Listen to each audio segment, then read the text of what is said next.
Rob Longley with Scott Mitchell of Post Media on Saturday, an off day in the American League Divisional Series. Scott, let's get to the news first. A couple of injury updates with the Jays after Friday's Game 2 in Texas. Yeah, Devon came down with some right knee inflammation just before the game. It was a late scratch. He underwent an MRI today. No structural damage, so that's good news. Day to day, unlikely for Game 3, likely. Francisco Liriano as well. Obviously a scary line drive to the head off the bat of Carlos Gomez. He's undergoing some concussion protocol.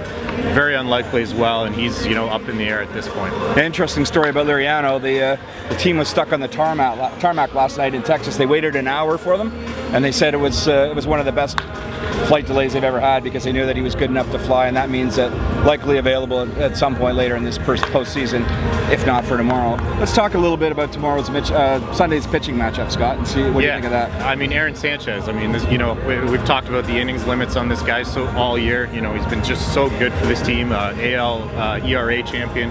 This is the guy you want on the hill in a game you can clinch, and this is the guy they got going. And he pitched well in the series finale in Boston. Obviously, got them into the playoffs with a strong performance there. Everything is set up so well, and he's excited to make this start. Obviously, a young kid on the playoff stage, got a little taste of it last year, but it'll be interesting to see how he pitches.